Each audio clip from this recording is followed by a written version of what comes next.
Olá, aluno, tudo bem? Seja bem-vindo a mais uma aula de cálculo diferencial integral 2. Eu sou a professora Daiane Cristine Ramos, eu sou licenciada em matemática, doutoranda e mestre em ensino de ciências e educação matemática. Na aula de hoje falaremos a respeito de derivadas parciais e funções de duas ou mais variáveis. Mas antes de darmos início à nossa aula, gostaria de lembrá-los que as aulas de fixação de cálculo diferencial integral 2, aquelas aulas de exercício que eu venho falando para vocês desde o início das nossas aulas, elas estão disponíveis no seu ambiente, então procure essas aulas, assista a esses exercícios, tente resolver os exercícios propostos, então coloque o vídeo, tente resolver e depois dê play no vídeo e veja como a professora realiza esses exercícios, faz esses exercícios. Isso é uma ótima prática para você exercitar aquilo que vem aprendendo durante as aulas de cálculo diferencial. Além disso, uma lista de exercícios também já está disponível no fórum. Vocês pediram para que eu disponibilizasse uma lista de exercícios, então ela já está disponível no fórum. Aconselho que você faça os exercícios. Ao final da lista tem o gabarito. Ah, professora, eu não entendi o exercício 2 da lista. Mande no fórum. Professora, eu estou com dúvida no exercício 2. Poderia explicar detalhadamente?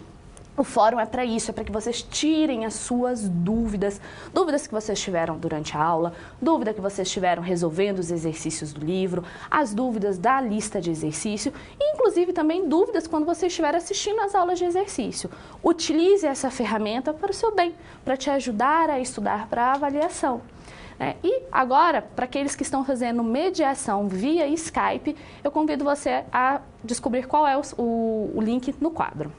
santos14.tutel@croton.com.br. Então, para aqueles que estão fazendo mediação via Skype, o Skype de hoje é santos14.tutel@croton.com.br. Não deixe de mandar as suas dúvidas para aqueles que estão fazendo mediação via Skype e aqueles que estão fazendo mediação via chat. Não deixe de mandar as suas dúvidas durante a aula, que ao final nós iremos respondê-las a todas. Como falei, o assunto da nossa aula de hoje é derivadas parciais e funções de duas ou mais variáveis. Aquilo que você aprendeu lá na educação básica e em disciplinas anteriores foi a respeito de funções de uma variável real. Hoje nós vamos fazer como que se fosse uma extensão. Então, todas aquelas propriedades que valem lá para a função de uma variável real, nós vamos estendê-las para a função de duas variáveis reais. Lá em função de uma variável real, você viu o que é um domínio, o que é uma imagem, o que é uma função. Aqui, nós também vamos descobrir o que é o domínio de uma função de duas variáveis. O que é a imagem? O que é uma função de duas variáveis? Veremos também como faz o cálculo de derivadas.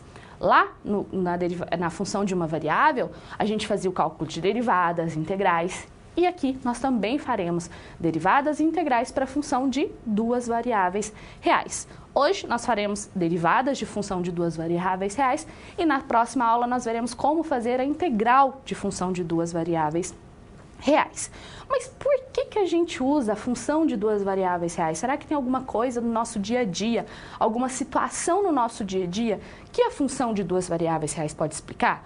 O que significa uma função de duas variáveis reais? Essa e outras perguntas que estão no quadro nós vamos responder na nossa aula.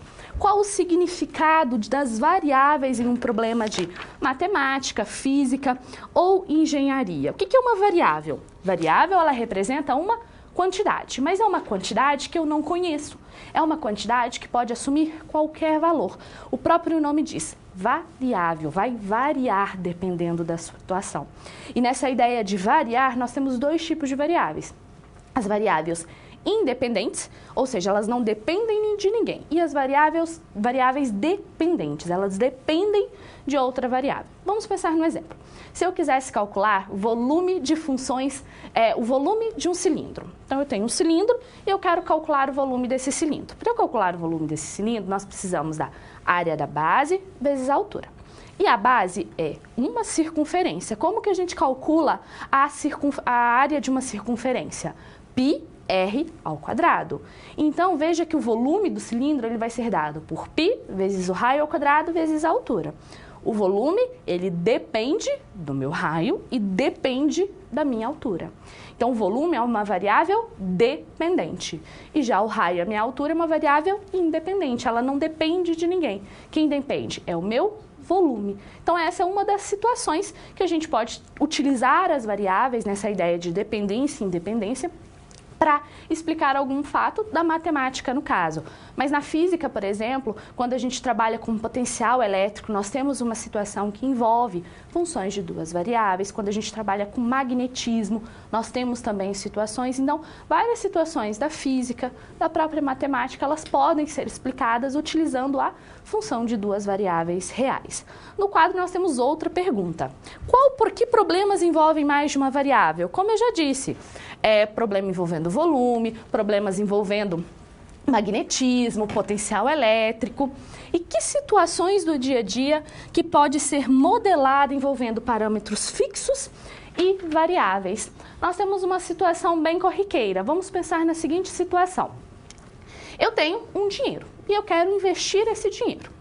Então, para eu saber o quanto de dinheiro eu vou ter depois que fizer esse investimento, né, o meu montante, quanto que esse montante vai ser daqui a um tempo? Do que isso depende? Isso depende da taxa que eu apliquei meu dinheiro, depende também da quantidade de meses que eu coloquei meu dinheiro para ser aplicado, depende também da quantidade de dinheiro que eu apliquei. Observe que o montante, né, depois de uma aplicação financeira, ele depende de 3 variáveis. O quanto eu apliquei, a taxa de juros que eu apliquei e também a quantidade de meses que eu apliquei. Vamos supor que a gente fixe a quantidade. Eu vou aplicar X reais em determinados bancos. Para verificar qual banco é mais rentável, né, para fazer essa aplicação, nós vamos analisar a taxa de juros de cada um. Observe que se eu fixo o dinheiro que eu vou aplicar e vario a taxa de juros e a quantidade de meses, por exemplo, eu vou ter o meu montante final, ele vai depender dessas duas variáveis, da taxa de juros e da quantidade de meses. Essa é apenas uma das situações que a gente pode explicar utilizando essa ideia de variáveis, função de duas variáveis. Então, qual que é a ideia quando a gente trabalha com função de duas variáveis? Agora eu tenho uma função dependente, que vai depender agora de não uma variável independente, mas duas variáveis independentes. Todas aquelas propriedades que você viu lá para a função de uma variável, nós vamos fazer o quê? Transpor essas propriedades. E quando a gente faz isso, as funções de uma variável real, elas se tornam um caso particular das funções de duas variáveis, as propriedades que envolvem a função de uma variável real. Mas para que a gente, né, entenda a respeito desse conceito, alguns conhecimentos prévios nos são necessários. Acompanhe no quadro.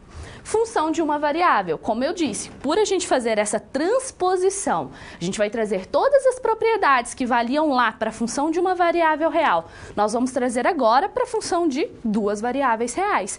Então é importante que você relembre o que é uma função, o que é um domínio, o que é uma imagem, como que a gente esboça um gráfico quando eu estou trabalhando com função de uma variável real. Então é importante que você relembre todos esses conteúdos, porque eles serão muito úteis na aula de hoje. Função de várias variáveis é o caso, né? Você provavelmente já se deparou com uma função desse tipo, mas não se atentou que é uma função. Provavelmente você já se deparou com uma situação que você tivesse que aplicar um dinheiro ou que fosse pagar uma determinada dívida. Isso tudo depende da taxa de juros, da quantidade de meses, por exemplo, que você deixou de pagar determinada dívida. Então, essas situações são algumas situações do dia a dia que as funções de várias variáveis, elas explicam. Esboço de superfícies 3D. Você já viu como esboçar um gráfico, né, em uma superfície 2D. Agora, nós vamos ver como esboçar esses gráficos numa superfície 3D. E por fim, mas não mais importante, regras de derivação. Por que que é necessário que você relembre quais são as regras de derivação? Porque nós vamos aprender a derivar funções de duas variáveis. E todas aquelas regras que a gente aprendeu lá para a função de uma variável, elas valem aqui. Então, não é preciso que você lembre como que eu derivo uma função. Qual que é a derivada de uma constante? Qual que é a derivada da soma de funções? Qual que é a derivada do produto de funções? Do quociente? Como que eu derivo funções compostas? Para isso, a gente utilizar regra da cadeia. Então é importante que você relembre todas essas funções, né? Todas essas formas, todos esses métodos de derivação, essas regras de derivação, porque elas nos serão muito úteis na aula de hoje. Para que a gente veja essas ideias envolvendo função de duas variáveis reais e derivadas desse tipo de função, uma situação geradora de aprendizagem nos é apresentada. Acompanhe. Você é engenheiro mecânico de uma grande empresa fabricante de motores. Os executivos da empresa decidiram lançar um novo modelo de motor de combustão interna e você foi designado para supervisionar algumas etapas desse projeto. Entre elas, você será responsável por coordenar a escolha do material que trará maior resistência ao motor, comandará a sua equipe para criar o design do motor, assim como os custos do projeto. Você, então, como responsável por esse projeto, tem algumas dúvidas, tem algumas perguntas, né? Será que as funções de várias variáveis são aplicáveis a esse projeto? Como que as derivadas parciais elas serão aplicadas em uma dessas situações? E, por fim, como esboçar as partes do motor utilizando os gráficos de superfície? Essas são algumas das perguntas que nós iremos responder ao longo da nossa aula, né? Tudo envolvendo você como o responsável por um projeto de construção de um motor. Então, nós veremos sobre funções de duas variáveis, nós veremos sobre como esboçar superfícies, né, em 3D, em 3 dimensões. Nós também veremos como calcular derivadas parciais e mais, como calcular uma derivada de uma função quando eu tenho ela indo em direção a um determinado vetor. Esses serão os nossos 4 assuntos da aula de hoje. Vamos começar com o nosso primeiro assunto? Olá! Você já pensou no dia a dia da carreira que você escolheu seguir? Bom, para ter uma ideia dos desafios da sua área, agora você vai procurar soluções para situações problema. Para prosseguir, primeiro é necessário ter estudado e finalizado a sua pré-aula, já que é nela que você encontra os conceitos e as teorias da disciplina. Feito isso, você vai conhecer a sua primeira SP, e vai identificar onde a situação se passa, quais agentes estão envolvidos e quais são os recursos disponíveis. Com essas informações, você vai problematizar o contexto apresentado para então solucionar o desafio. Preparado para começar a SP1? Então, boa sorte e até mais!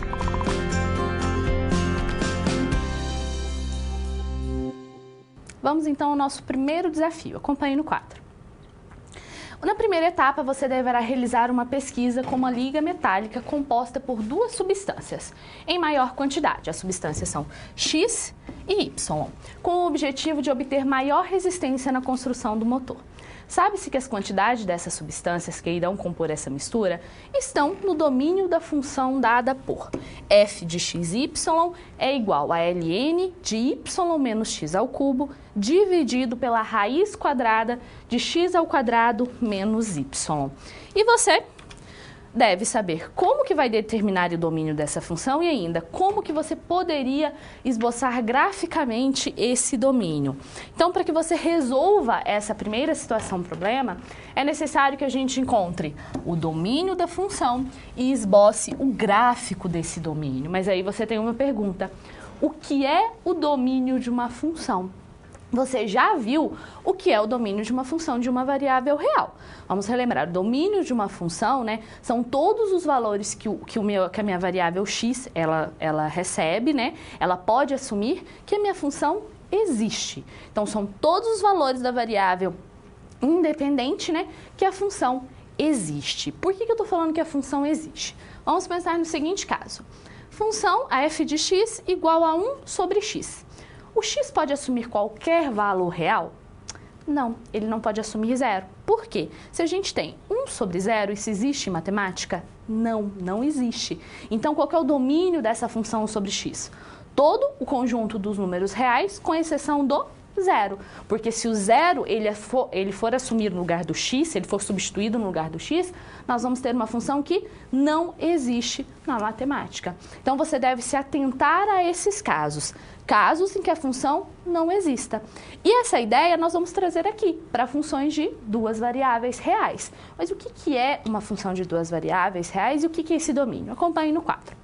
Uma função f de duas variáveis é uma regra ou uma relação que vai fazer o quê? Que vai associar a cada par ordenado de um número real x, y. Por que agora a gente vai associar um par ordenado? Nós estamos trabalhando com funções de duas variáveis. Então agora a gente não tem mais só a variável x. Agora a gente tem um par ordenado x, y de um conjunto D, um único valor real, denotado por f de x, y. O conjunto D, ele é o domínio de f e a sua imagem é todo o conjunto de valores, é o conjunto de valores possíveis de f. Ou seja, a imagem tá o quê? X e y pertença ao domínio. Se você se lembra, quando a gente trabalhava com função de uma variável real, o que nós fazíamos? Nós tínhamos y igual a f de x. Aqui a gente vai ter algo análogo. Nós podemos falar que z é igual a f de xy. Então, você ver escrito z é a mesma coisa que f de xy. E as variáveis x e y, como eu já falei, elas são independentes e z é a variável dependente. Observe que a ideia de domínio, ela não muda. Nós temos a mesma ideia que a gente viu lá para a função de uma variável real. A gente tem essa mesma ideia. O que a gente tem que fazer? A gente tem que se atentar aos casos que a função ela não existe. Que casos são esses? Existe divisão por zero? Não. Então, quando você tem uma função onde tanto o numerador quanto o denominador, elas são funções, né, formada por funções, eu tenho algo fracionário, né, eu tenho uma função no numerador e uma função no denominador, você deve se atentar à função do denominador. Por quê?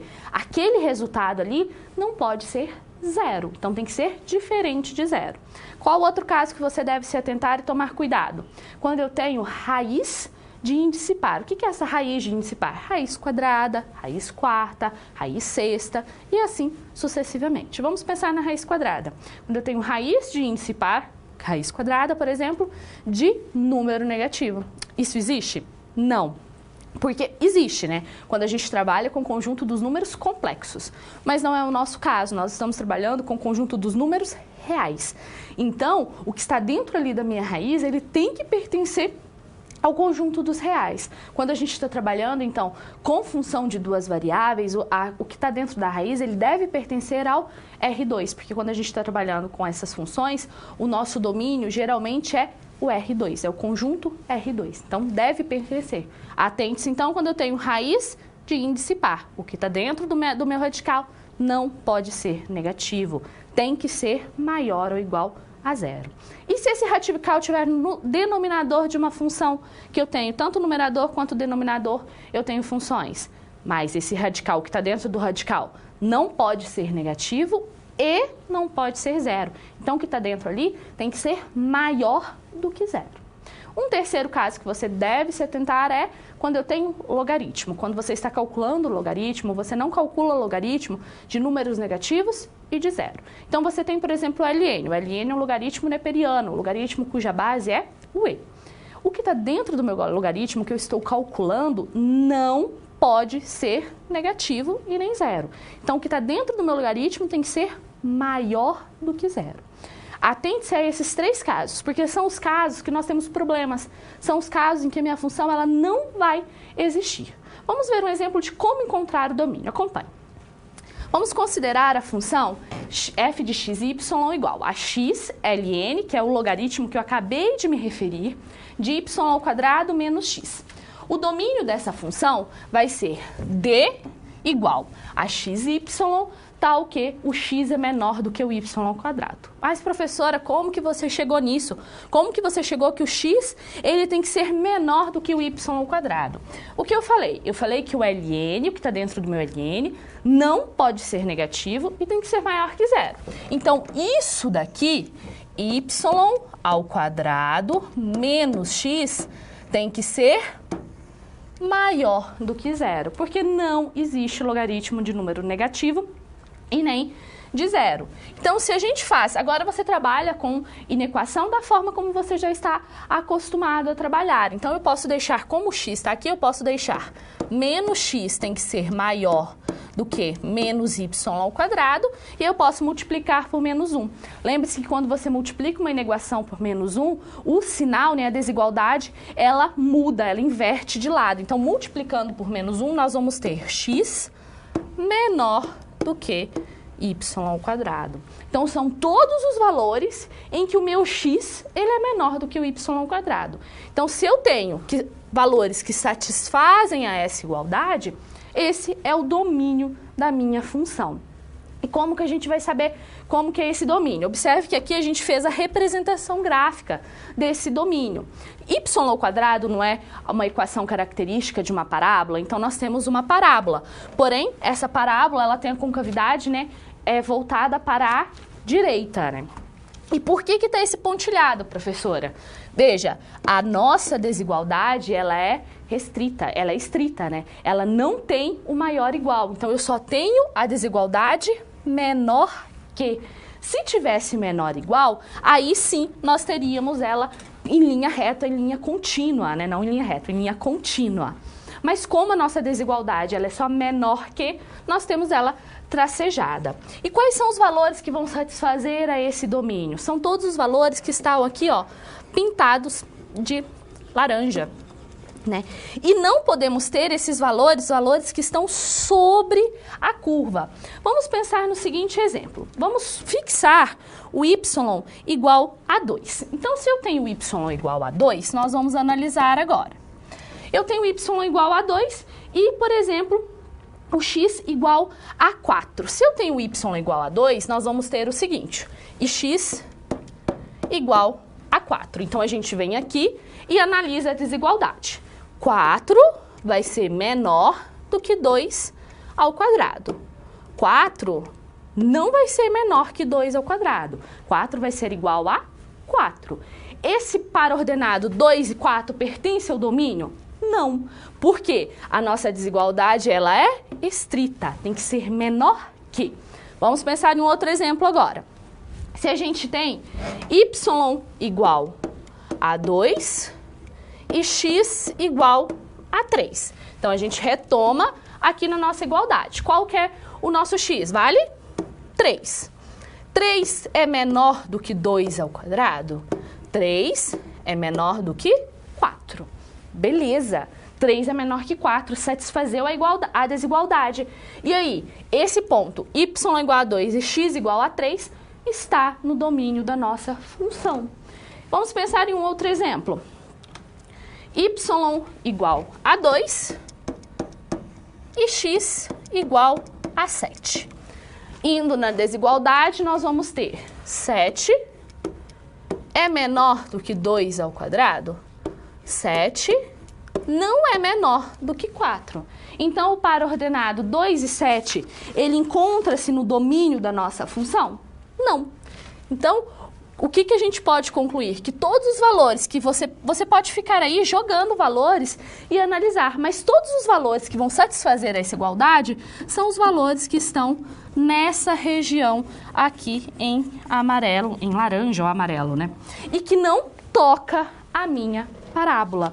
Então, é assim que você vai encontrar o domínio de uma função. Você tem que analisar onde aquela função ela existe, né? E a gente viu como encontrar o domínio. Como que a gente será que faz o gráfico de uma função de duas variáveis? Da mesma forma que a gente fazia lá para uma variável. A gente não jogava valores e ia anotando, né, ia colocando no gráfico quais são, onde esse ponto estava e depois ia e fazia o esboço gráfico. A gente pode utilizar essa mesma ideia aqui. A diferença é que função para uma variável a gente tinha o plano x, y. Agora a gente tem o plano x, y, z. Acompanhe no quadro como é esse plano.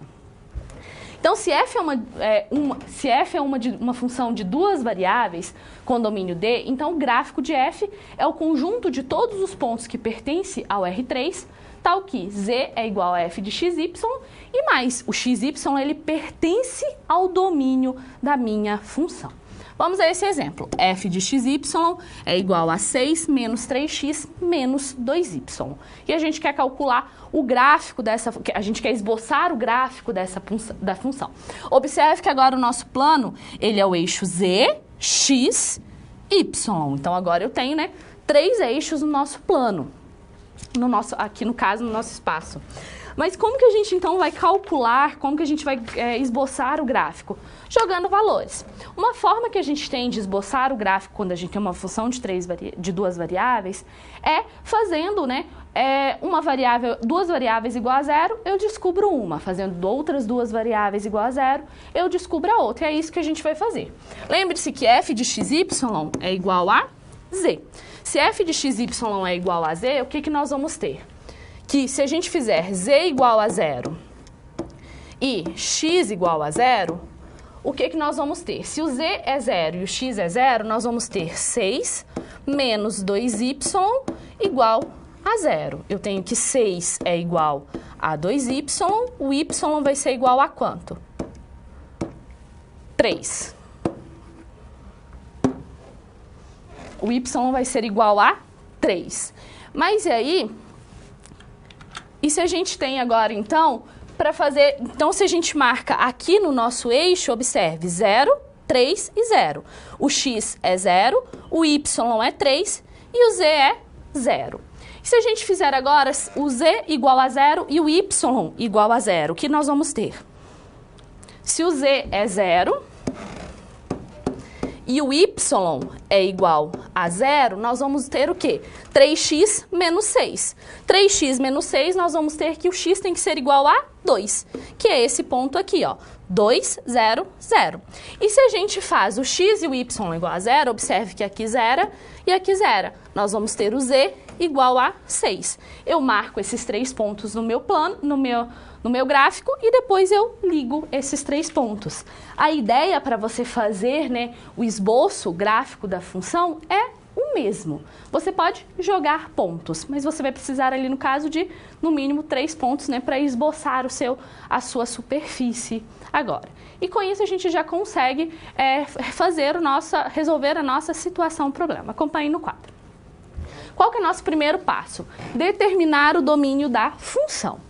A nossa função é f de xy igual a ln de y menos x ao cubo dividido por raiz quadrada de x ao quadrado menos y.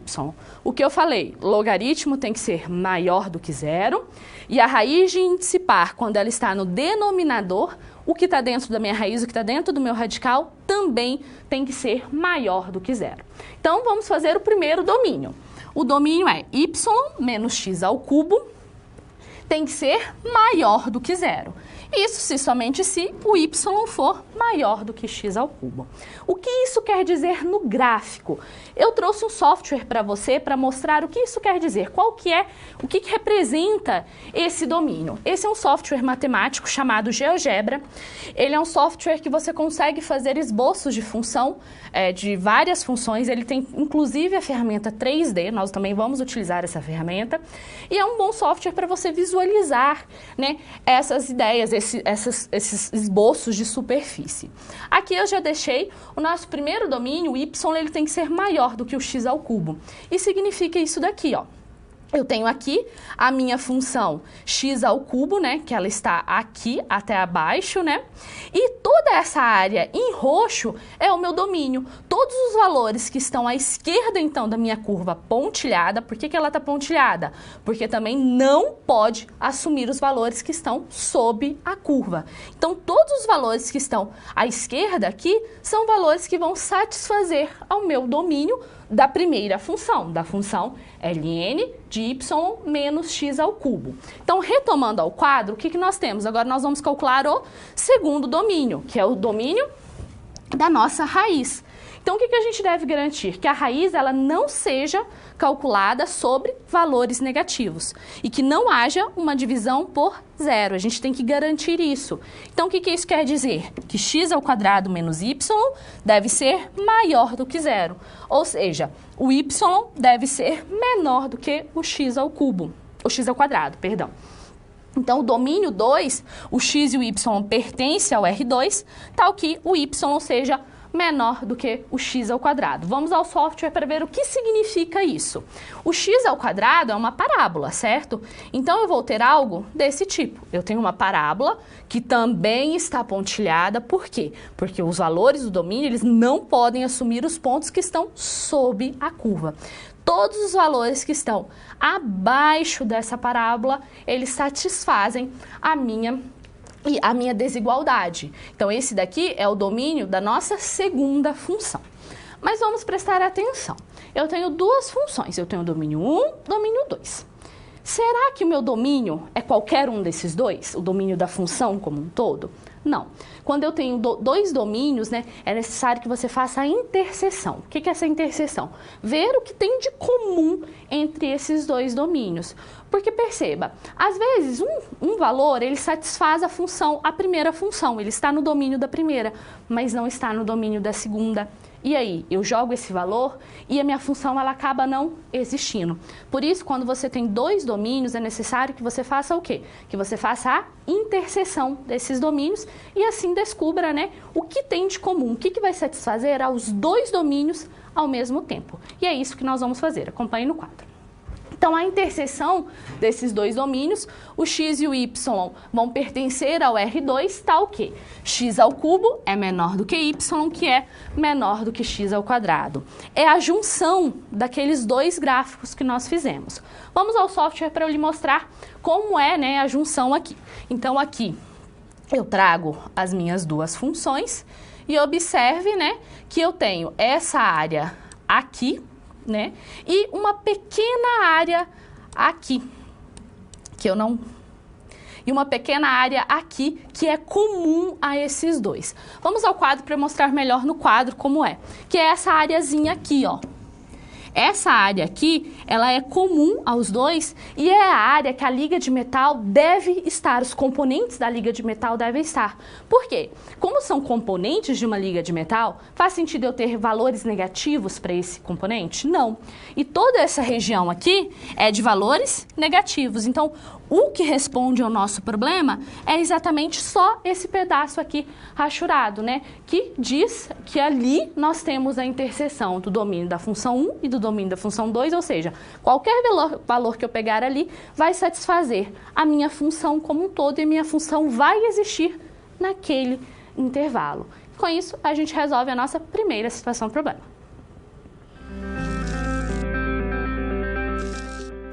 E aí? Conseguiu encontrar uma solução satisfatória para SP1? Como você pôde notar, o desafio apresentado tem como base situações comuns da realidade de mercado. Eles são elaborados a partir de informações de empresas, experiência dos professores e acontecimentos do cotidiano. Isso significa que antes mesmo de você se formar, além de todo o conhecimento teórico, você já está em contato com a realidade do seu futuro profissional. Ah, e caso surja alguma dúvida, acesse o fórum e envie a sua pergunta, ok? Confere agora a SP2.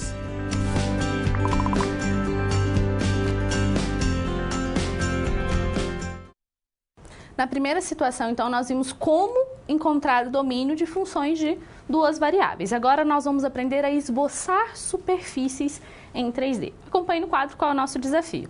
Você é um engenheiro mecânico de uma grande empresa fabricante de motores de combustão interna e foi designado para supervisionar algumas etapas desse projeto. Nessa segunda etapa, você está projetando a capa externa do motor de combustão e já determinou que essa peça é representada pela superfície quádrica. Z igual a y² menos x² mais 4. E agora deve esboçar a capa externa desse motor para que ela seja apresentada aos demais integrantes da empresa. E para isso, o que será necessário, né, para que você resolva essa situação? Identificar qual a superfície quádrica a peça é representada e mais, como que a gente esboça o gráfico desse tipo de superfície. Mas para isso é necessário que você saiba o que é uma superfície quádrica e como esboçar um gráfico. Uma superfície quádrica é o gráfico de uma equação de segundo grau nas três variáveis x, y e z. As superfícies quádricas, elas são correspondentes às tridimensionais das cônicas. Então, as cônicas são superfícies que eu tenho em duas dimensões, né? E essas superfícies são a hipérbole, a parábola entre outras, a elipse, e quando eu trabalho com essas superfícies em 3D, né, em 3 dimensões, nós temos as superfícies quádricas. O que é necessário que você lembre, né, quando se fala de superfícies quádricas? Cada uma das superfícies, ela tem uma equação, e essa equação vai determinar a qual superfície que a gente está se referindo. Eu trouxe quais são essas superfícies, acompanhe comigo na câmera de documentos.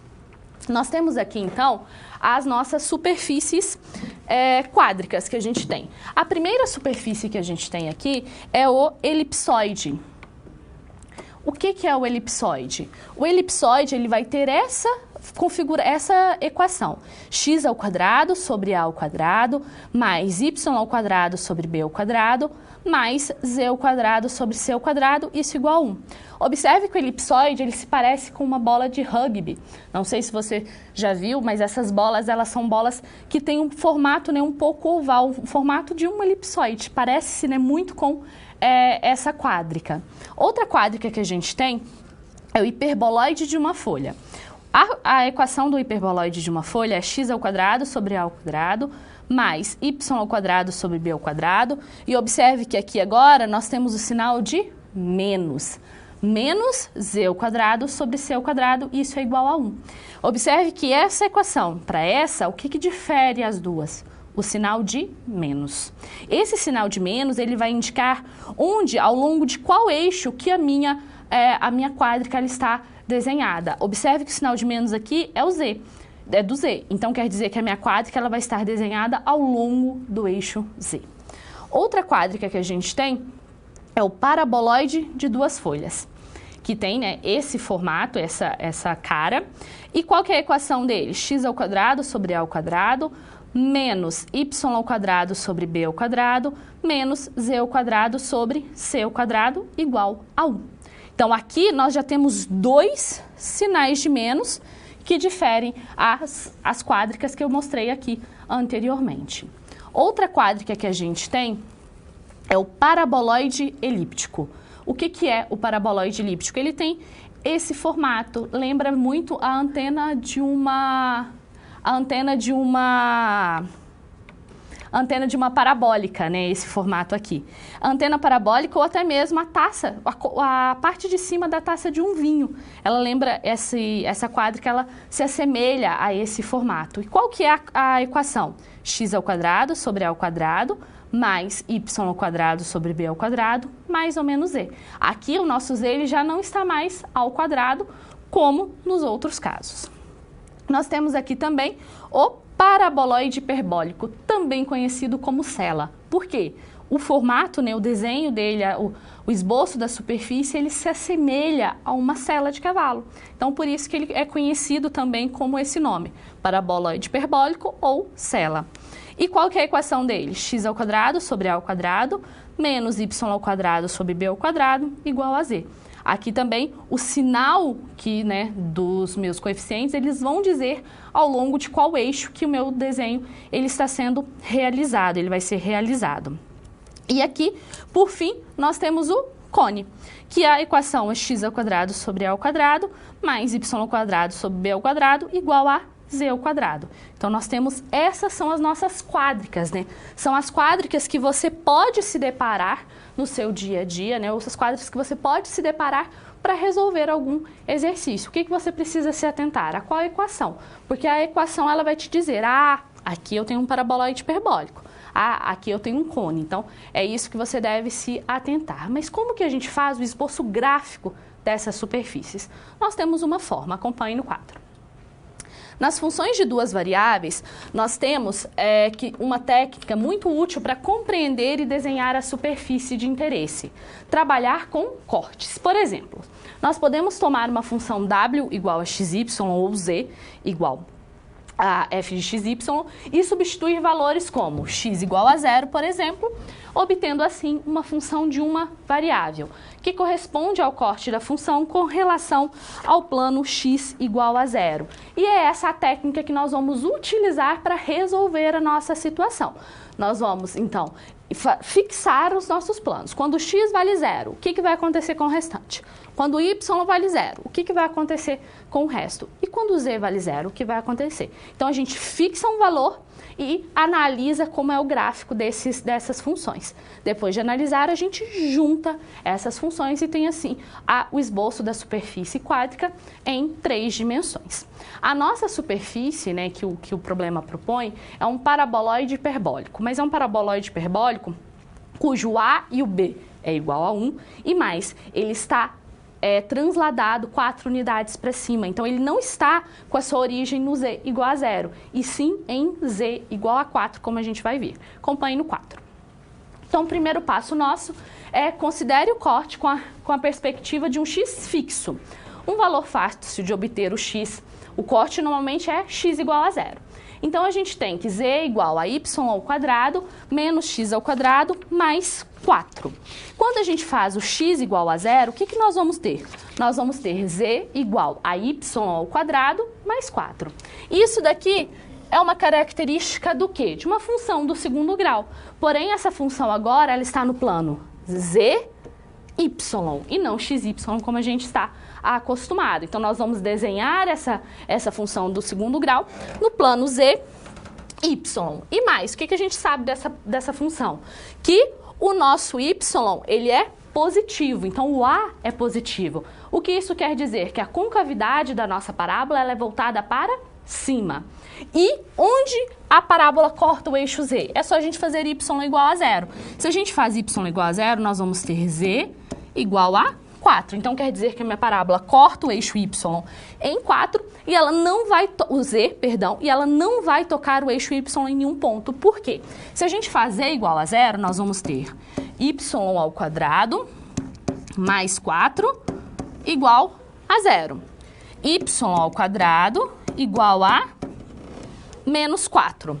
Y vai ser igual a mais ou menos raiz de menos 4. Existe raiz de índice par de número negativo? Não. Não existe no conjunto dos números reais, que é o conjunto que nós estamos trabalhando. Portanto, a nossa parábola ela não vai tocar o eixo y. Ela toca apenas aqui o z igual a 4. Então, a gente fixou o x igual a 0, já descobriu como que vai ser o esboço, né, dessa região. Agora, nós vamos fixar o z igual a 8. Mas por que, professor, o z igual a 8? Isso é uma questão para facilitar o desenho, o esboço da função. Então, para a gente facilitar esse esboço, a gente pode escolher que o z ele seja igual a 8. Quando a gente faz o z igual a 8, nós vamos ter a seguinte equação. Y ao quadrado menos x ao quadrado igual a 4. E isso é uma equação característica da hipérbole, que é uma cônica. Porque a gente pode dividir de ambos os lados da igualdade por 4, ou 2 ao quadrado, e o que nós vamos ter? Nós vamos ter y ao quadrado dividido por 2 ao quadrado, menos x ao quadrado dividido por 2 ao quadrado, isso é igual a 1. Essa daqui é a equação característica de uma hipérbole. Como que eu desenho essa hipérbole? Os valores que estão abaixo do y ao quadrado e abaixo do x ao quadrado, eles vão nos determinar o que é o vértice da minha hipérbole e o foco da minha hipérbole. Então, aqui, o 2 ao quadrado, ele vai me mostrar que eu vou ter um ponto tanto aqui quanto aqui em menos 2, né? Que são os vértices da minha hipérbole. E o outro 2 ao quadrado vai terminar o meu quadrado. Observe que eu vou ter aqui um quadrado de lado 2, né? E como que eu desenho a hipérbole? A hipérbole, ela vai estar entre as diagonais desse quadrado. Então, eu traço as diagonais desse quadrado e a hipérbole ela encontra entre essas diagonais representada aqui pela linha azul. Então, é assim que a gente desenha a hipérbole. E agora, o último plano que a gente vai fixar. A gente vai fixar o y igual a 0. Quando a gente fixa o y igual a 0, nós vamos ter z igual a 4 menos x ao quadrado.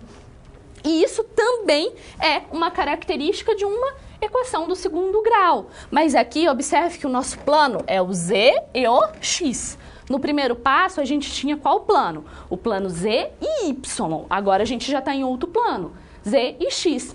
E ainda, essa equação ela é um pouco diferente, porque o nosso A ele é negativo. Quando o A é negativo, o que isso quer dizer? Quer dizer que a nossa parábola ela está com a concavidade para baixo. Como que a gente desenha a parábola? Da mesma forma que a gente desenhou anteriormente. Então, nós vamos fazer quando x é 0 e quando z é 0, nós vamos descobrir que quando x é 0, a parábola vai tocar o eixo z no ponto 4 e quando o z é 0, a parábola troca o eixo x em menos 2 e 2. E agora, professor, o que a gente faz? Nós vamos juntar todas essas funções que nós acabamos de desenhar. Então, você vai juntar todos os cortes, né, para entender o formato da figura. Então, juntando esses cortes, nós vamos ter esse formato. Observe que aqui nós temos em azul, que foi as hipérboles que nós encontramos, em vermelho, que foi a primeira parábola que a gente encontrou, e em verde, que foi agora a parábola que a gente acabou de fazer. É importante que você lembre que isso daqui é apenas um esboço, é um corte. Por quê? O nosso gráfico, ele cresce infinitamente para todos os lados, né? E como eu falei, esse daqui é um paraboloide hiperbólico. Eu trouxe para você no software para você ver como é, né, essa representação dessa figura, né? Como eu falei, é uma cela, né, que a gente chama o paraboloide hiperbólico. E observe que esse software, como eu falei, ele traz o 3D, né? E observe que ele até gira. Então você pode mexer no seu gráfico e verificar, olha, ele tem realmente esse formato da cela e observe mais. Ele cresce infinitamente. Observe aqui essa parte em vermelho claro, né? Então, com o software o software também pode lhe auxiliar a representar essa figura e fica até mais fácil para visualização, né, das figuras das quádricas. Esse software ele pode fazer qualquer uma das quádricas. Basta que a gente venha aqui na entrada e digite qual é a quádrica que a gente está procurando, que ele faz o esboço, né? É claro, então, que você tem essas duas formas de fazer o esboço das funções quádricas. Ou utilizando, né, o método de fixando um x, ou se você tiver à sua disposição um software e puder utilizar o software é uma ótima opção. O que eu trouxe aqui é apenas um dos softwares, mas você tem aí vários softwares matemáticos que podem fazer esses esboços gráficos para você. Com isso, nós finalizamos a nossa segunda situação problema.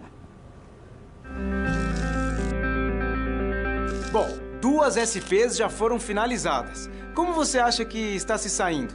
Lembre-se de que para se dar bem é importante seguir as etapas, já que elas facilitam os seus estudos. Vamos revê-las? Primeiro, é necessário estudar a pré-aula para conhecer a teoria e os conceitos da disciplina. Em seguida, leia a SP com atenção para conhecer e interpretar a situação exposta. Feito isso, você deve levantar hipóteses sobre a situação-problema, considerando os recursos disponíveis. E, por fim, você deve aplicar os conceitos estudados com foco em resolver a problematização. Combinado? Então, fique agora com a SP3. Até mais! Bom, o software que eu utilizei, né, para mostrar para vocês a quádrica, o esboço da quádrica e também para mostrar na situação anterior, na situação problema 1, é o software chamado GeoGebra.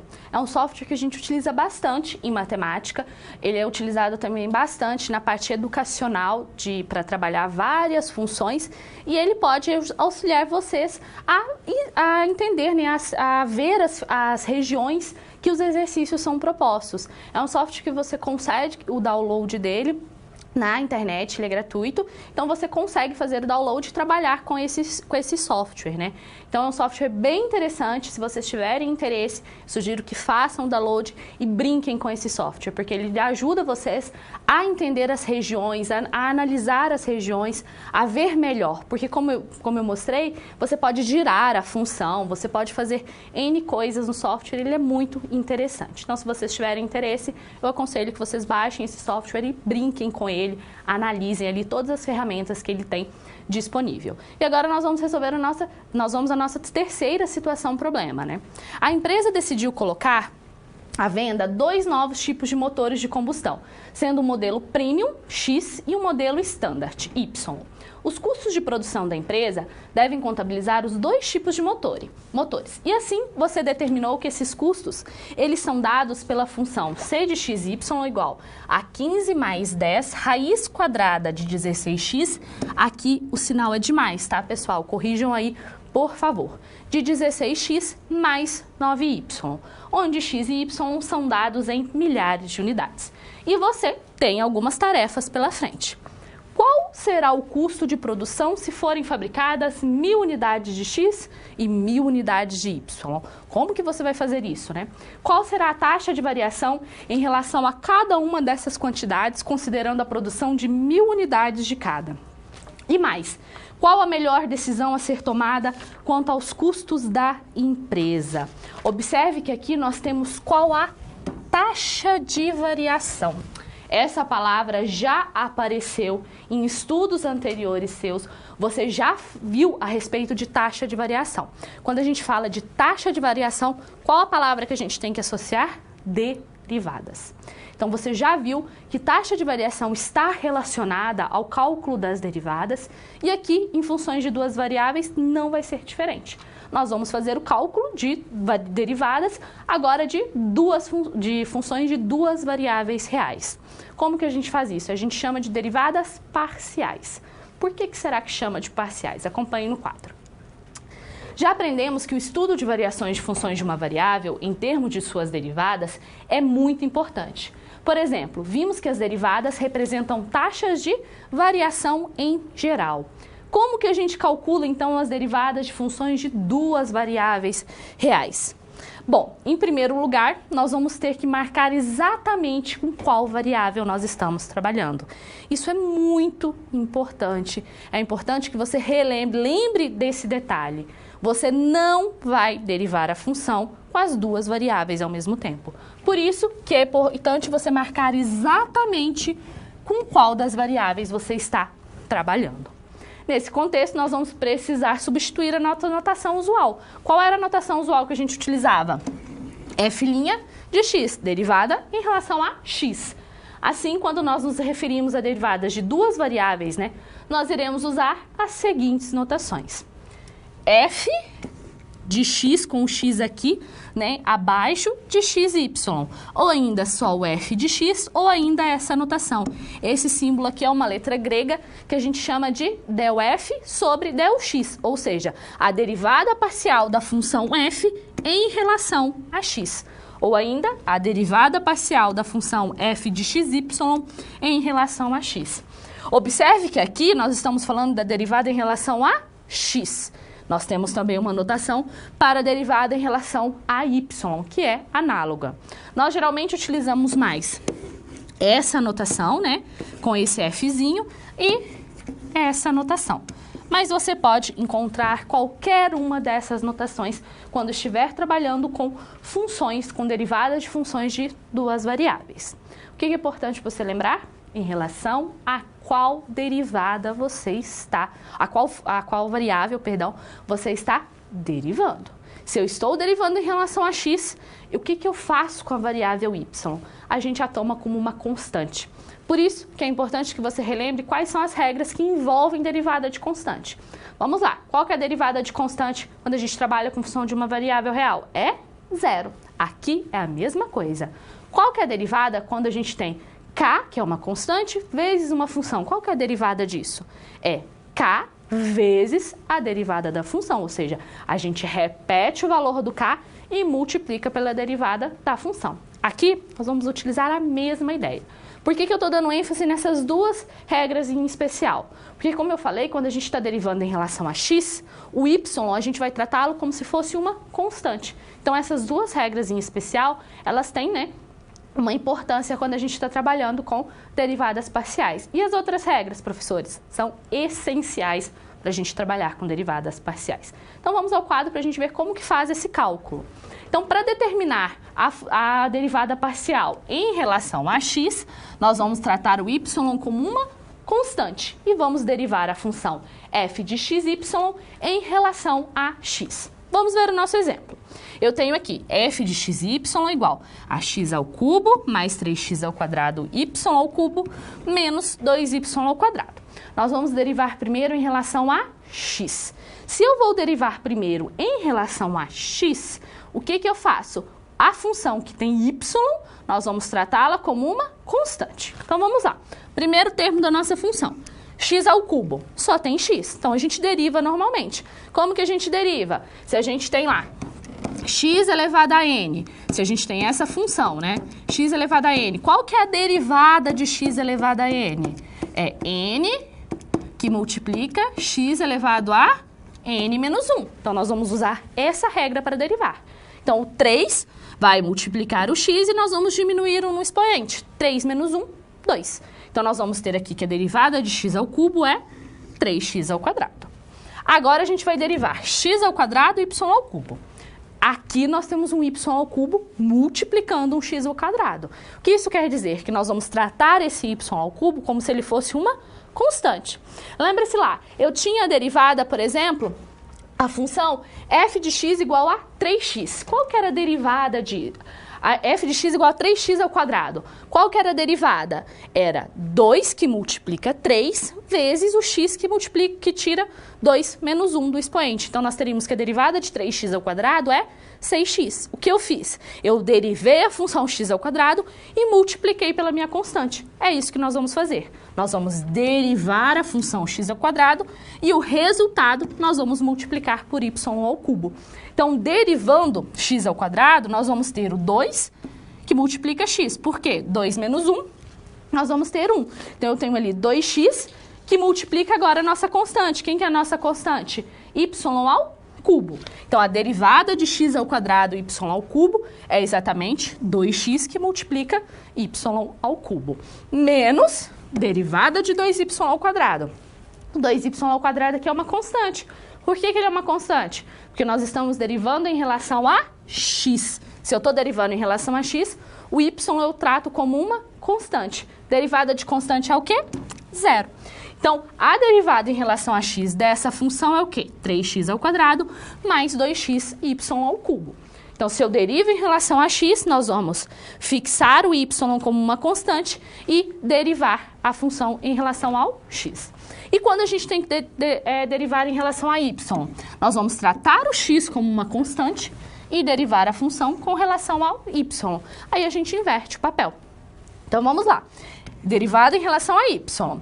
X ao cubo, se eu estou derivando em relação a y, o x ao cubo ele é constante. Então, qual que é a derivada de constante? Zero. Agora vamos, x ao quadrado e y ao cubo.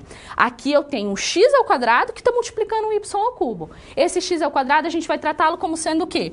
Uma constante. Lembre-se, derivada de constante vezes a função é a constante vezes a derivada da função. Então, nós vamos manter o y ao cubo e vamos derivar.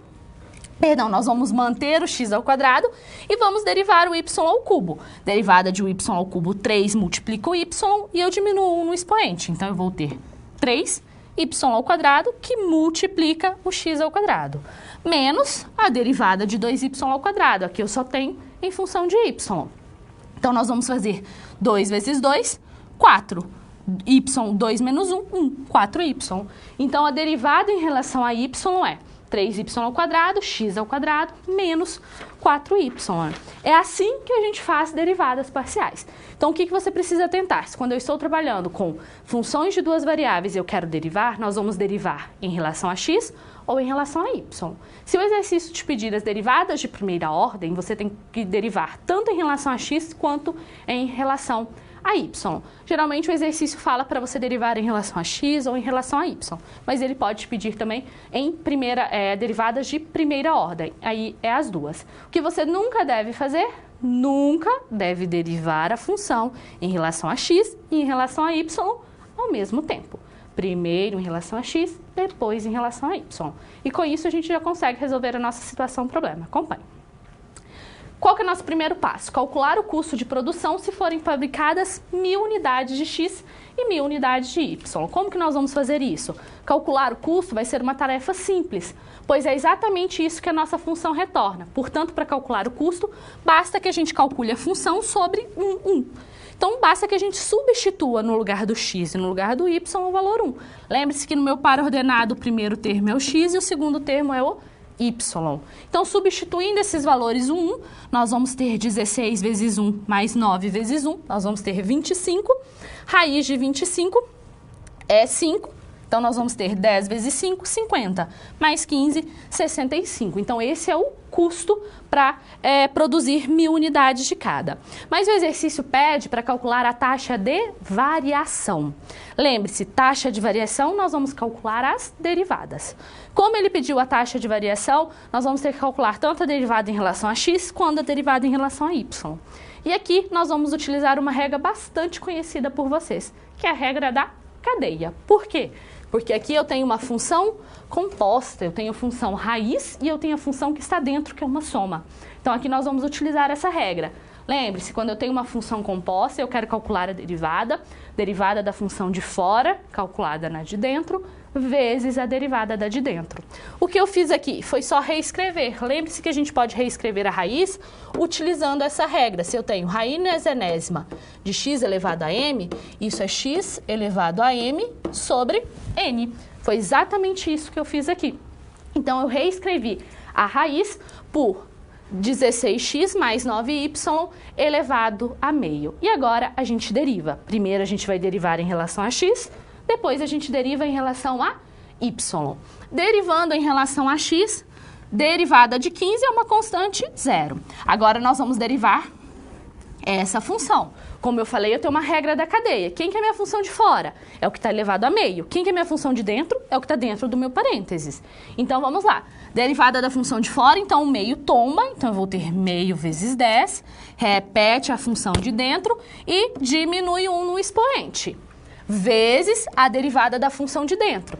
A gente está derivando em relação a x. Se eu estou derivando em relação a x, qual que é a derivada de 16x? 16. Qual que é a derivada de 9y? 9y é uma constante. Qual que é a derivada de constante? É zero.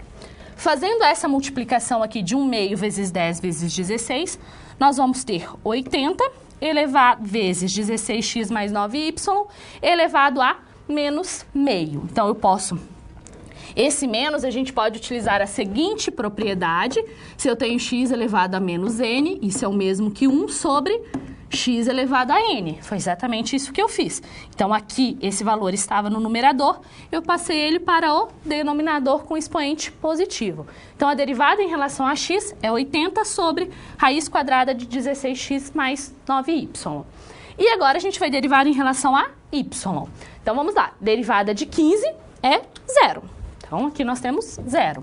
Aqui nós vamos usar novamente a regra da cadeia. Então, o meio, ele vai tombar e multiplicar o 10, diminuo no expoente. Repito a função de dentro, vezes a derivada da de dentro. Qual que é a função nossa? 16x mais 9y.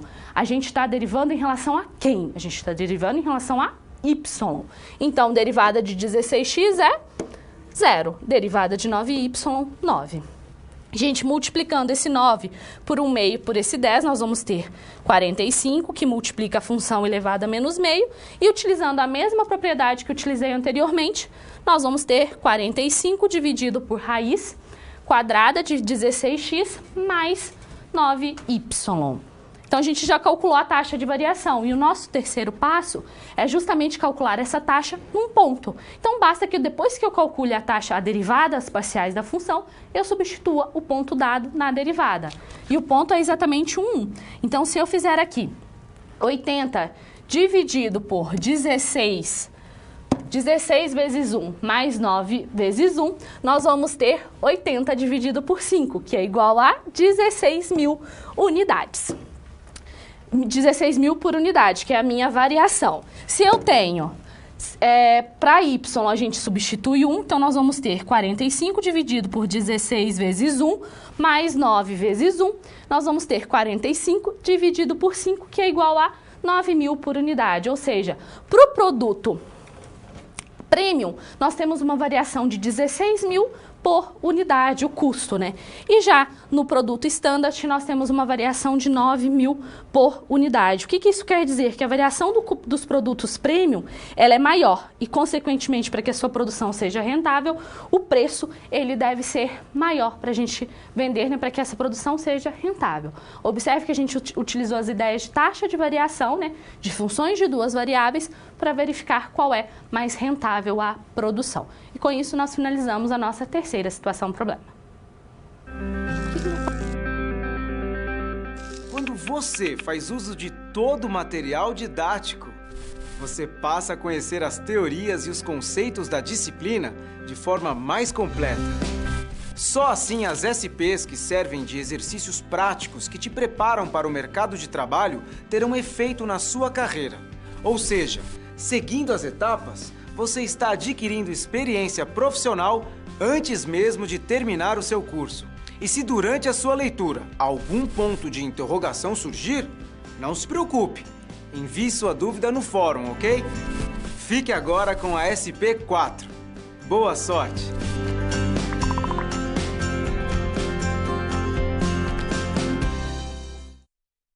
Vamos então para a nossa última situação problema. Acompanhe.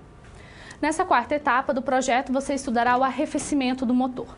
O arrefecimento será testado através de um medidor eletrônico e a superfície do motor pode ser modelada pela função f, dada por f de xy igual a 1 menos x ao quadrado sobre 3 ao quadrado menos y ao quadrado sobre 4 ao quadrado.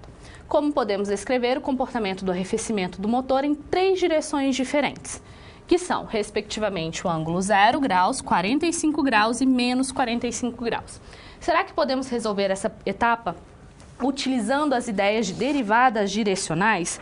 Mas para que a gente saiba, resolva essa etapa utilizando essa ideia, nós precisamos saber o que é uma derivada direcional.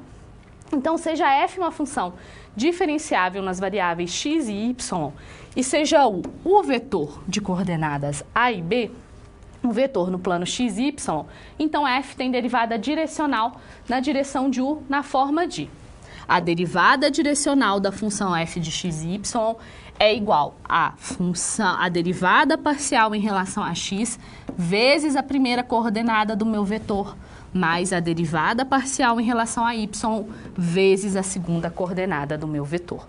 Essas derivadas parciais em relação a x e em relação a y são o que nós chamamos de vetor gradiente. Então, o vetor gradiente de uma função é a derivada em relação a x. Então, eu tenho a derivada parcial em relação a x e a derivada parcial em relação a y. Então, em livros didáticos, você pode encontrar que a derivada direcional de uma função é o vetor gradiente da função, produto escalar com o vetor unitário a. Mas o que isso quer dizer? Como que você vai calcular a derivada direcional de uma função?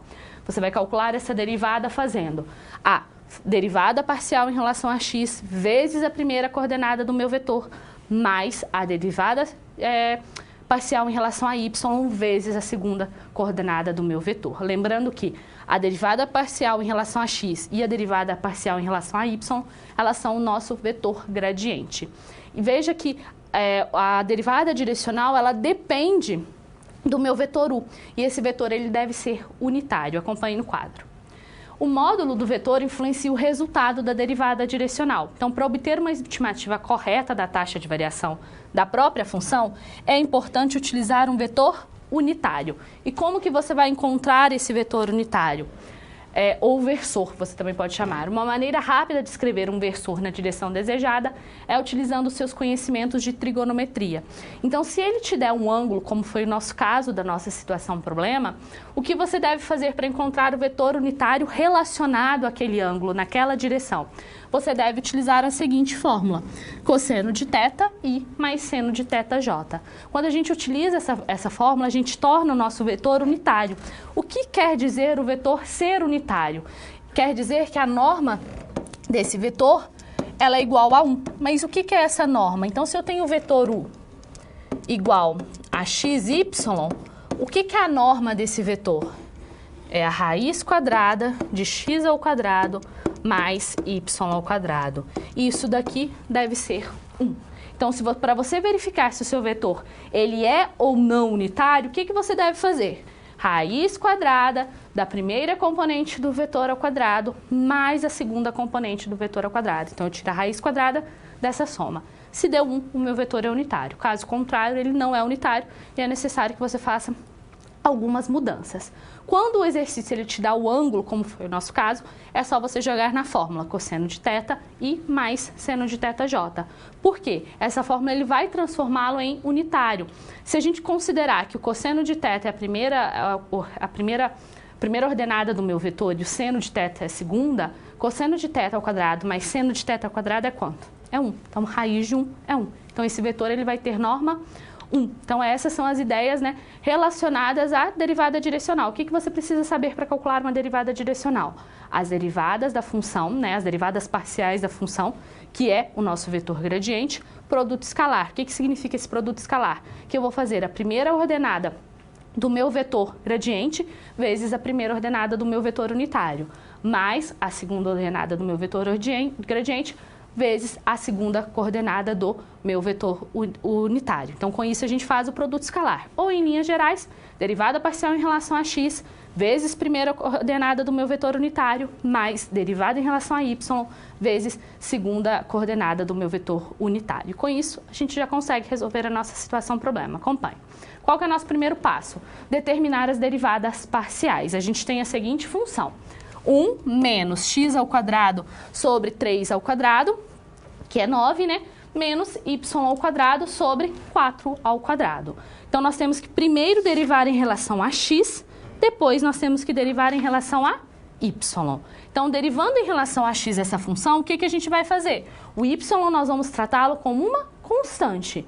Então, onde tiver y, a gente vai analisar e vai derivar aquela função utilizando as regras de constante, né? Então, derivada de 1 é 0, porque é uma constante, e aqui nós temos uma função de x, menos x ao quadrado sobre 3 ao quadrado. Então, o 2 vai multiplicar 2 vezes x sobre 3 ao quadrado. Por que x? Porque eu diminui 1 no expoente. Então, nós vamos ter. E aqui, qual que é a derivada de menos y ao quadrado sobre 4 ao quadrado? É 0. Por que é 0? A gente tem uma função de y. E como a gente está derivando em relação a x, o y a gente trata como uma constante. Então, a gente vai multiplicar 2 vezes x, 2x, menos 3 ao quadrado. Não se esqueça do sinal negativo, porque ele faz parte da minha função. Agora, vamos derivar em relação a y. Se a gente vai derivar em relação a y, quem que a gente vai tratar como uma constante? O x.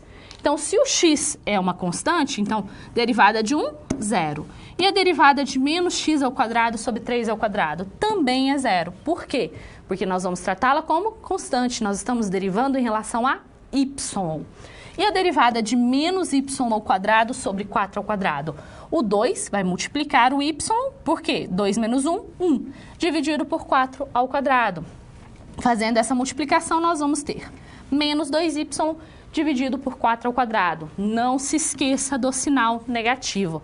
Ele também faz parte da sua função. E agora a gente tem que determinar o versor de cada direção. Nós temos 3 direções, 0, 45 e menos 45. Então, vamos calcular primeiro o versor de 0. A gente vai utilizar aquela fórmula, cosseno de θi mais seno de θj. Então, cosseno de 0i mais seno de θj. Esse i e esse j é só uma forma de escrever o meu vetor. Eu também posso escrevê-lo, né? Como aqui a gente tem cosseno de 0 é 1 e seno de 0 é 0. Então, eu posso escrevê-lo dessa forma. Isso indica que a primeira coordenada é a segunda. Ou você também pode escrever dessa forma, ó. 1 e 0. Então, essas são as duas formas que você tem para escrever o vetor. Você pode encontrar essas duas formas. Então, a gente já encontrou o primeiro vetor. Agora, a gente tem que encontrar o vetor e na direção do ângulo de 45 graus. Então, vai ser o vetor V, cosseno de 45, cosseno de 45i mais seno de 45j. Qual que é o cosseno de 45? Raiz de 2 sobre 2. E o seno de 45 também é raiz de 2 sobre 2. E essa direção de menos 45 graus. Você deve estar se perguntando, professor, o que é isso?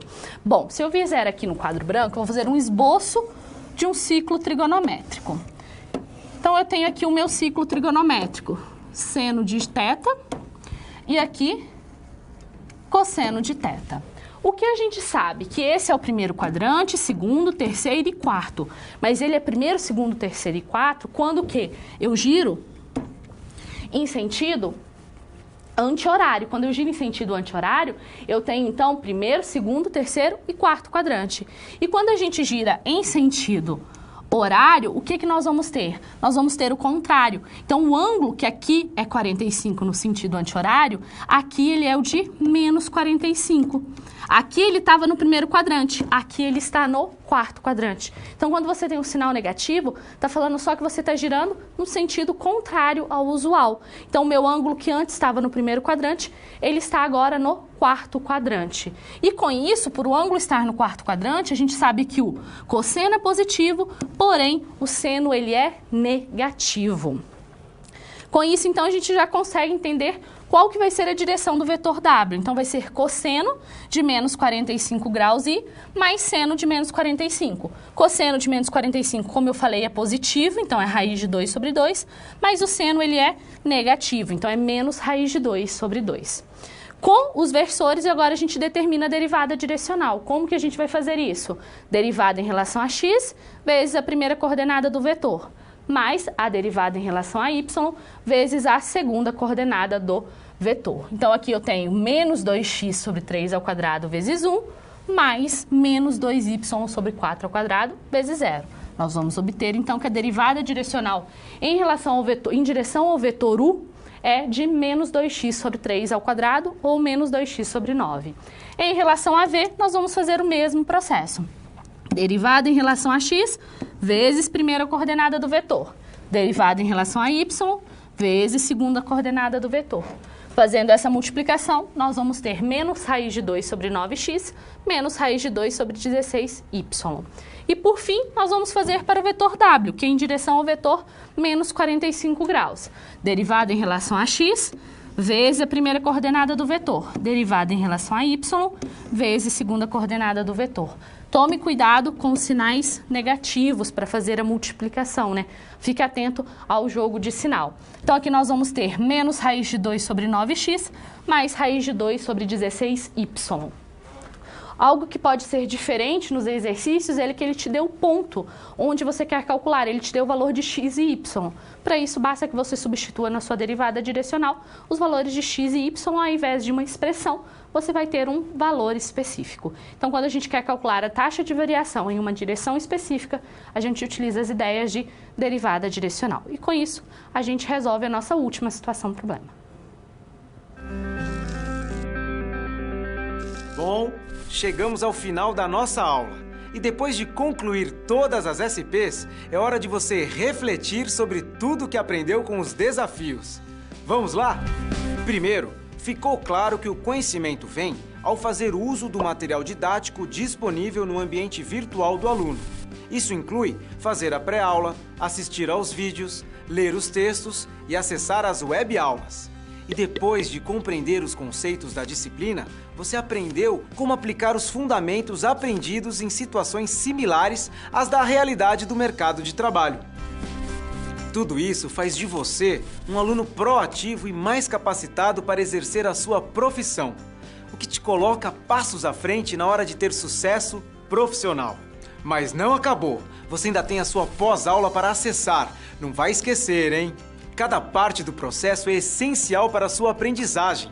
Respeite todas as etapas, ok? Bons estudos! Tchau!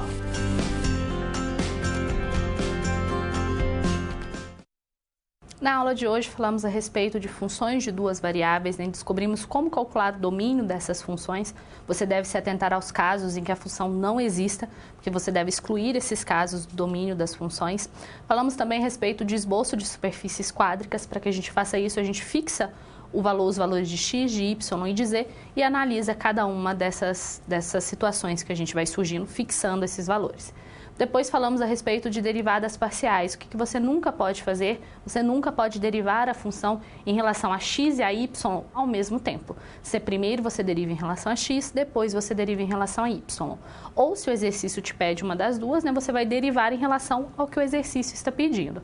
Se o exercício pedir as derivadas de primeira ordem, você tem que derivar tanto em relação a x quanto em relação a y. Depois falamos a respeito de derivadas direcionais. As derivadas direcionais é quando nós queremos calcular a taxa de variação em direção a um vetor, e esse vetor ele deve ser unitário. Como que eu calculo essa taxa de variação? É a função, é a derivada parcial em relação a x, vezes a primeira coordenada do vetor, mais a derivada parcial em relação a y, vezes a segunda coordenada do vetor. Lembrando que a derivada direcional também você pode encontrar outra fórmula, que é o vetor gradiente produto escalar com o vetor unitário. Lembrando que o vetor gradiente ele é composto, as coordenadas é composto pela derivada em relação a x e a derivada em relação a y. E além disso, em que outras situações nós podemos utilizar, as derivadas parciais? Acompanhe no quadro. Quais outros problemas poderiam ser resolvidos pela equipe? Então, problemas que envolvem tomada de decisão, como você viu, a taxa de variação das funções, ela pode auxiliar nessa tomada de decisão, que foi o que a gente fez na nossa terceira situação problema, e problema envolvendo curvas de níveis. O que é essa curva de nível? É a situação representada aqui pela figura. Uma curva de nível é uma técnica de visualização de elementos tridimensionais. Então, nessa técnica, o que a gente faz? A gente realiza cortes, como está mostrado aqui, ó. A gente realiza cortes em determinadas alturas e depois a gente desenha tudo sobre um único plano, que foi o representado aqui. Então, essas são algumas outras situações que você pode utilizar, as derivadas, as funções de duas variáveis reais para explicar, para trabalhar. E agora chegou o momento de qualquer dúvida que vocês tiverem, mande tanto via chat quanto via Skype, que daqui a pouco eu retorno para responder essas dúvidas.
Vamos às dúvidas, então.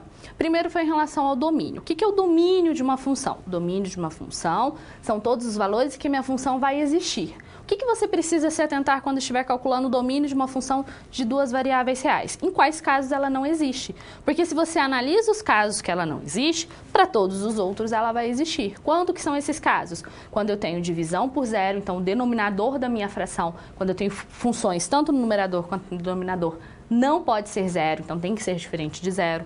Quando eu tenho raiz de índice par, eu não posso ter dentro do meu radical números negativos. E também quando a gente tem logaritmo. Quando a gente está calculando um logaritmo, o logaritmando ele tem que ser maior do que zero, não pode ser menor do que zero e nem zero. São esses os casos que você deve se atentar quando estiver calculando o domínio de função. O que é a imagem? A imagem são todos os valores possíveis para esse resultado. Então, todos os valores do domínio que eu coloco na minha função, que eu substituo na minha função, eu vou ter uma imagem. Isso que é a imagem, são os valores, né, de f de xy, tal que o xy, que é meu par ordenado, pertença ao domínio. Uma segunda dúvida também foi em relação ao que nós desenhamos lá na nossa situação problema 2, quando nós fizemos o gráfico, né, da quádrica do paraboloide hiperbólico. Por que eu escolhi x igual a 0 e z igual a 8? Foi uma opção. Foi para tornar mais fácil o esboço da minha superfície quádrica. Então, o z igual a 8 foi só para deixar aquela função com uma característica, com a função resultante, com a cara de uma hipérbole, porque a hipérbole eu sabia desenhar, a gente tinha conhecimento de como desenhar essa hipérbole. Foi só por opção. Você poderia escolher outro valor? Sim, mas geralmente a gente escolhe valores que vão facilitar o esboço do gráfico. E a terceira dúvida foi em relação a como que a gente deriva quando eu tenho x e y. Acompanhe no quadro um exemplo, então. Se eu tenho, então, a função f de x, y igual a 3x ao quadrado, y, por exemplo. Como que eu vou derivar essa função parcialmente? Como que eu vou derivá-la em relação a x e como que eu vou derivá-la em relação a y? Então, eu quero fazer a derivada primeiro em relação a x. Se a gente está derivando em relação a x, como que a gente vai tratar a função? O y, ele vai ser tratado como uma constante. Antes da gente derivar em relação a x, vamos pensar na seguinte situação. Eu tenho f de x igual a 3x ao quadrado. Como que era a derivada que você já aprendeu em disciplinas anteriores? O 2 vai multiplicar a constante, que é o 3, e eu vou derivar o x. 2 menos 1. Então, o que eu fiz? Eu derivei a função x ao quadrado e multipliquei pela minha constante. É essa a ideia que a gente vai utilizar aqui. Só que a nossa constante, ela vai ser o 3? Não. Aqui, no caso, ela vai ser o y também. Então, se a gente está derivando em relação a x, o x ao quadrado eu vou derivá-lo. O 3 é uma constante, então a gente repete ele. Qual que é a derivada de x ao quadrado? É 2x. O y não é constante? Então, a gente repete ele. Então, nós vamos ter aqui 6x, y. E se eu fosse derivar em relação a y, como que a gente faria? Se é em relação a y, o x que é constante. Qual que é a derivada de y? É 1. Então, eu vou ter 3x ao quadrado vezes 1, que é 3x ao quadrado. É isso que você deve se atentar quando estiver trabalhando com derivadas parciais, em relação a que eu estou derivando.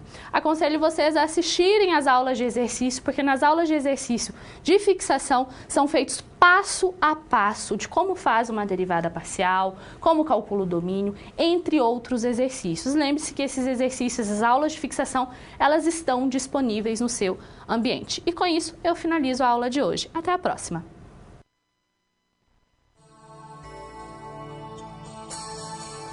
Você já pensou como problemas comuns presentes à nossa volta normalmente envolvem mais de uma variável? Utilizamos as funções de várias variáveis para calcular volumes de construções, de piscinas e peças mecânicas. Também usamos para calcular a pressão de um determinado gás, os custos de um determinado produto e até mesmo para calcular nossos investimentos. Ou seja, em todos esses casos, vários fatores podem influenciar nos resultados. Bom, vamos simplificar e ver como funciona na prática? Um exemplo simples e útil de função de duas variáveis é a equação do volume de um cilindro. O volume do cilindro é dado pela área da base, πr elevado ao quadrado, multiplicado por sua altura, h. É essa equação que você utiliza para calcular o volume de uma caixa d'água ou o volume de grãos estocados em um silo da agroindústria. Nesses dois casos, temos uma função de duas variáveis, R e H, e podemos calcular os valores específicos de volume, inserindo informações sobre o raio e a altura. Outro ponto importante relativo às funções de várias variáveis é a definição de seu domínio e de sua imagem. O domínio é o conjunto ordenado de números reais em um único valor real, e a imagem é o conjunto de valores possíveis da função. Bem, mas como podemos resolver problemas importantes de matemática, física, engenharia e economia utilizando tais funções? Para isso, é importante compreendermos as variações de funções de uma variável em termos de suas derivadas. Uma derivada é um conceito que captura variações na função em uma determinada direção. Para isso, é necessário marcar exatamente com qual variável estamos trabalhando. Chamamos as derivadas desse tipo de derivadas parciais e trocamos a notação f' pelas notações f de x e f de y. Também é possível calcular a taxa de variação de uma função em qualquer direção espacial. Para isso, utilizamos o conceito de derivada direcional. Como exemplo, podemos partir de um vetor u contido no plano xy e, a partir dele, obter a derivada da função em sua direção.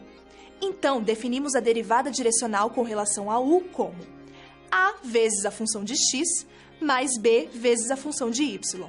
Em outras palavras, a derivada direcional, utilizando o exemplo do cilindro, serve para calcular o volume quando mexemos tanto no raio quanto na altura. Dessa forma, podemos perceber a importância do estudo de cálculo diferencial e integral e suas funções multivariáveis. Procure por mais exemplos à sua volta e coloque em prática seus conhecimentos adquiridos até aqui. Até mais!